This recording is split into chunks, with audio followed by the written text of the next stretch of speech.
수영장 괴담 공포 이야기.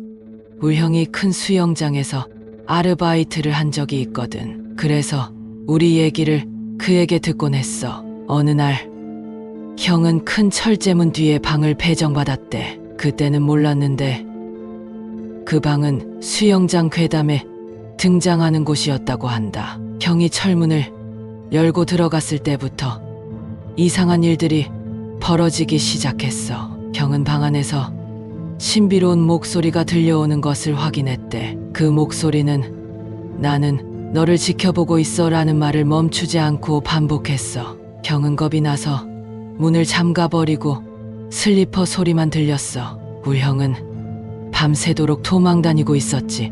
그런데 어느 순간 목소리가 커져 무서운 기분이 들었어. 형은 귀를 꽉 막아봤지만 소리는 끝없이 들렸어. 미치겠다 싶은 형은 마침내 방에 전등을 켰어. 그래서 형이 목소리가 나오는 곳을 찾으려던 찰나 어둠 속에서 귀신이 나타났어. 그 귀신은 어린 여자 아이 같았어. 그녀는 창백한 피부에 눈동자가 없는 무시무시한 모습이었어. 형이 눈을 의심했을 때 그 아이는 형을 향해 손을 내밀며 잔소리를 속삭였어.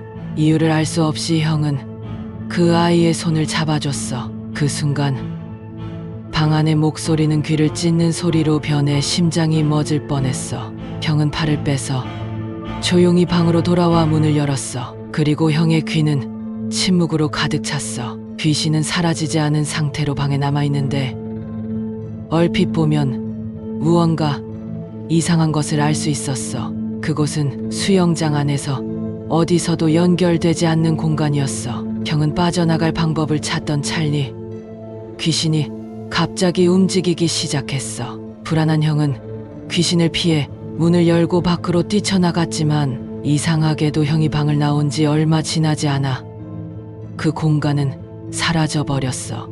형은 놀라워서 주위를 둘러봤는데 수영장 주변은 완전히 폐쇄되어 있었어. 형은 이 이야기를 우리에게 들려줬어. 그러자 우리는 얼굴이 창백해지며 형의 이야기와 똑같은 경험을 한 것 같다고 말했어. 수영장의 그 방은 정말로 괴담에 등장하는 곳이었던 것이다. 우린 수영장에서 더 이상 일하지 않기로 결심했고 형은 그 방과 관련된 어떤 사건도 없었다고 주장했어. 하지만 그들의 기억 속에는 여전히 괴물과 그 공포에 대한 두려움이 남아있었어. 몇 달이 지난 후 형과 우리는 이 사건을 다른 사람들에게 얘기하려고 했어. 그들은 철문이 있는 방이 실제로 괴담 속에 등장하는 곳이었고 그 공포를 직접 경험한 것을 알게 되었어.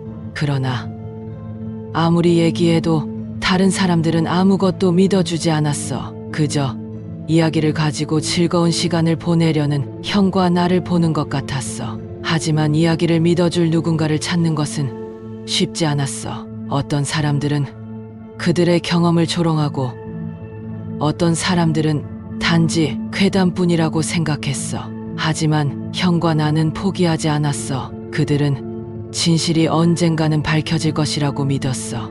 그래서 우리는 괴담을 밝히기 위해 수영장의 과거를 조사하기로 했어. 그 결과 예전에 수영장에서 일하던 사람들에게서 이상한 일들이 벌어진다는 이야기를 들었어. 누군가는 밤에 수영장에서 아이의 울음소리를 들었다고 말했고 또 다른 사람은 창이 스스로 열리고 닫히는 현상을 목격했다고 했어.